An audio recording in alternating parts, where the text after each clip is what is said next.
Good evening. I'm Keith Kate. Thank you for joining us. Well, they came from Philadelphia to play in a championship football game, but what they did at a sports store got them yanked from the game and hauled off into custody. You know, we cover a lot of negative stories on this channel, especially as it relates to the criminal justice system.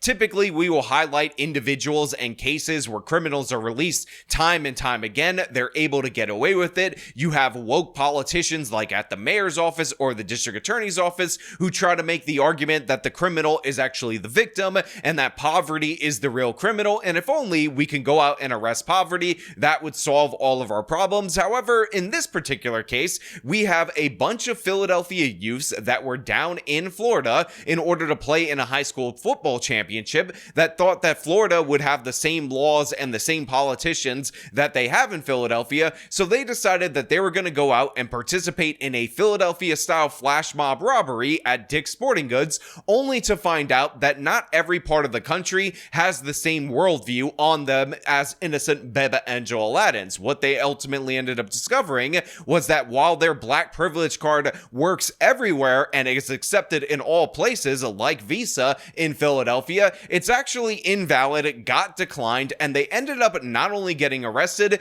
but their team got trounced because they were not able to take the field due to the fact that they decided it would be acceptable to loot in Florida the same way that they loot in Philadelphia. And this is what we're going to talk about today. This epic arrest, this amazing press conference that the sheriff had in response to not only their arrest, but their coach saying that they should drop the charges because they're innocent Beba Angel Aladdins. But before we get into all of that, I want to thank everybody who supports this channel via actualjusticewarrior.com/join. Give me the money. Give me the money. Okay? Sheriff says that the crime was obvious, but what really made him angry was the response from the coach. Instead of taking some accountability, he begged the sheriff to drop the charges. So the sheriff says the players on that team learned the hard way. A real welcome to Polk County.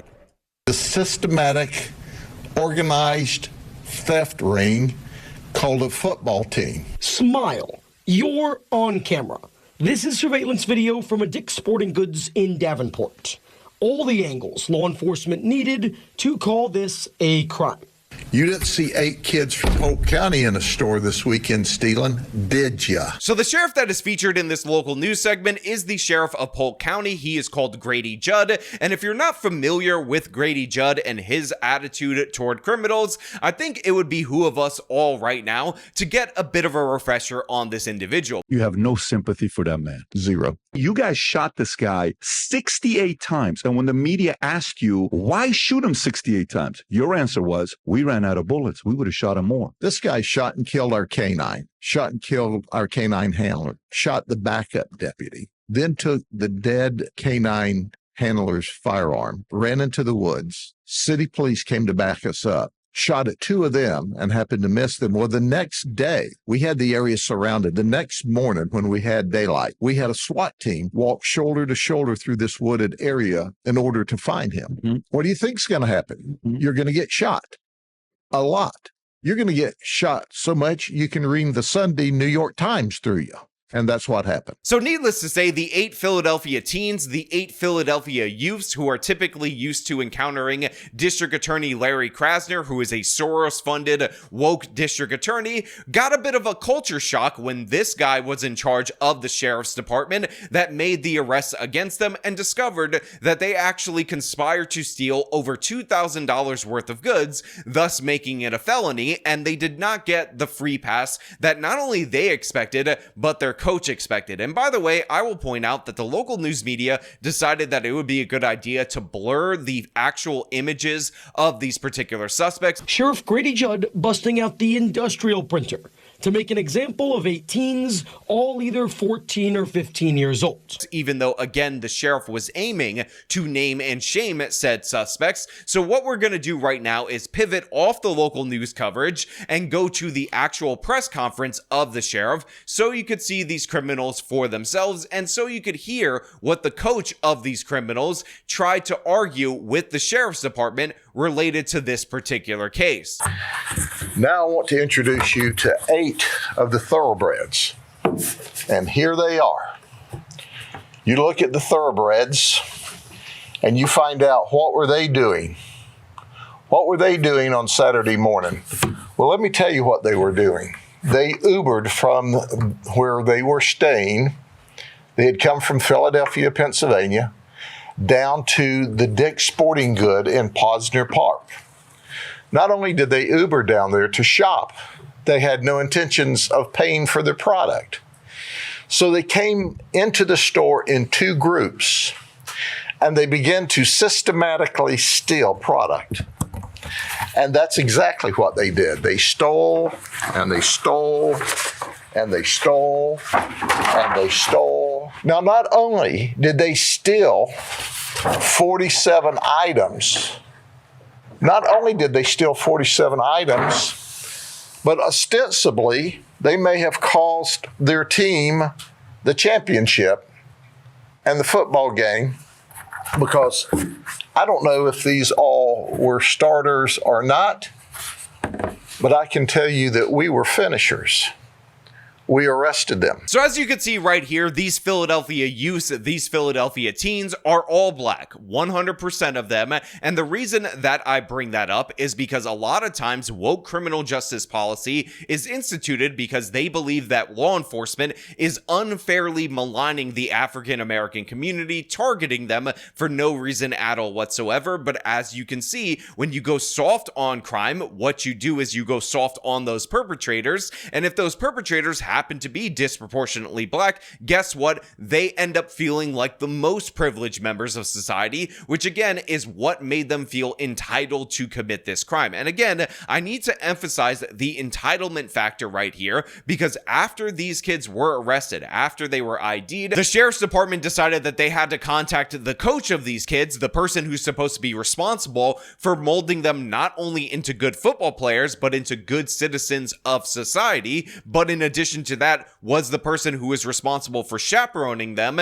and the coach of these youths, of these teens, had a bit of a different take on who was responsible and what should be done in response to these criminals committing a crime, and again, a place where they're not even a resident of and not respecting the local laws and traditions of that particular area. And the response was as follows. We took them to the Juvenile Assessment Center, and we put them in lockup. But I want to introduce you to their coach. His name's Raynon Bynes, B-Y-N-E-S. So when we notify the coach who is responsible for them, you would think he would be interested in holding them accountable and responsible.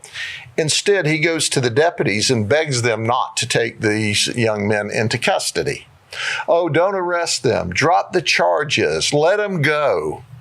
And then when we said no, then they go to Dick's Sporting Goods to the manager and said, oh, don't charge them, don't charge them.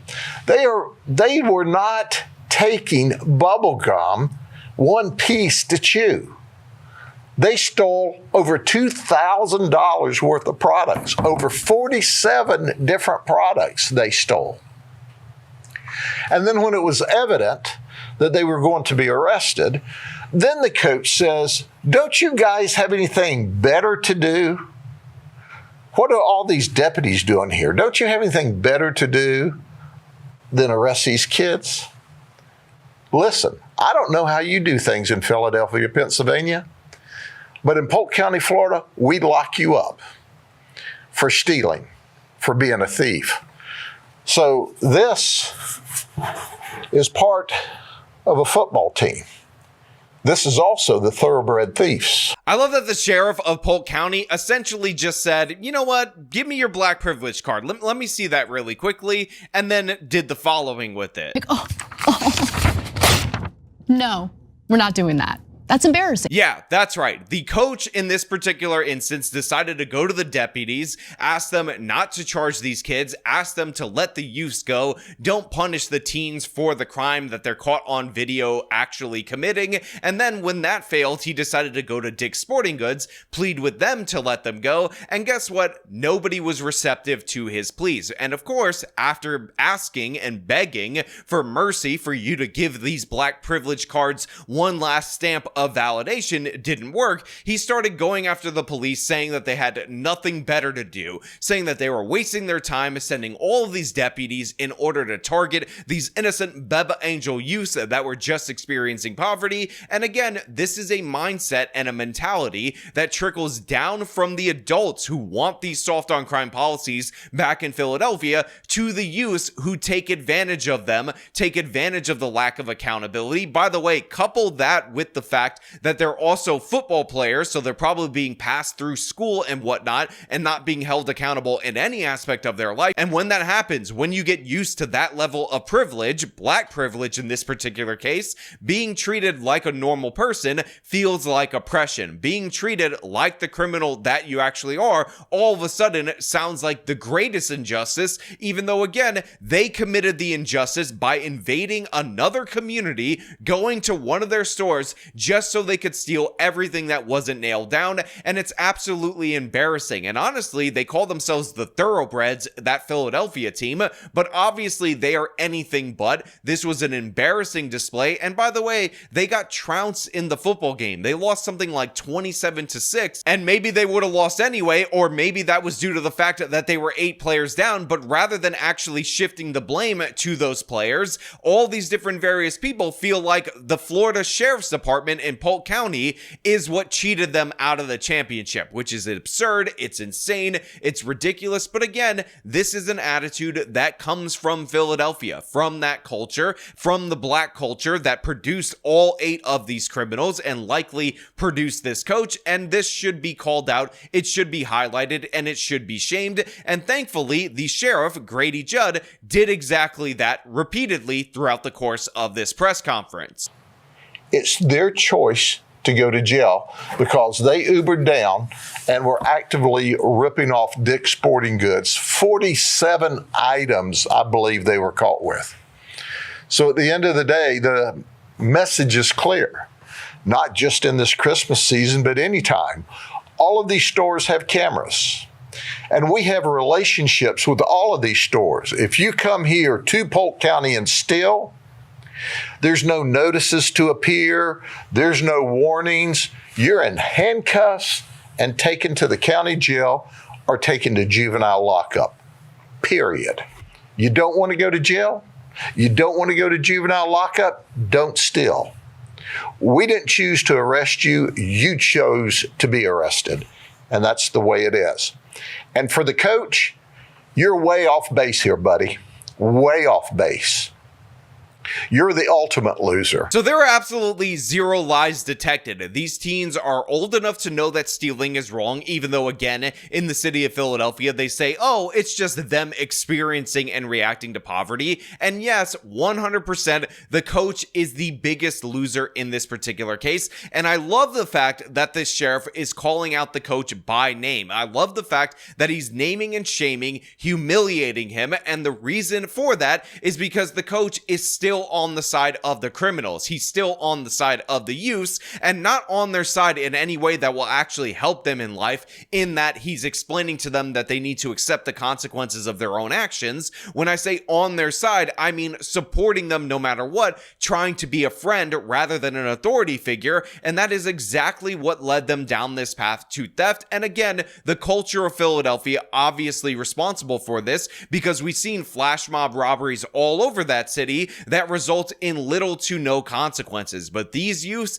these kids, arrested right away. They got that culture shock, and now they're going to have to deal with it. And by the way, they're being charged with the felony, and they're going to have to make their asses back down to Florida in order to face the music when their court dates actually come up. The coaching, the supervision wasn't there, or these kids wouldn't have been running wild. These kids knew better. Maybe you steal stuff in Philadelphia, Pennsylvania and get away with it. Hey, here's a note to people in Philadelphia, Pennsylvania.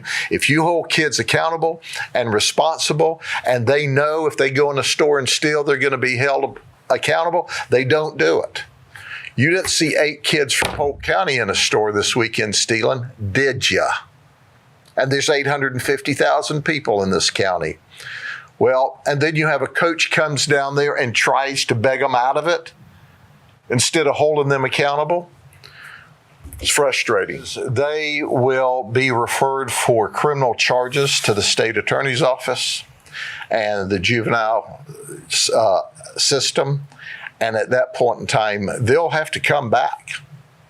So they're all going to have another trip to Polk County because they're going to be held accountable here for their criminal conduct. It's a felony.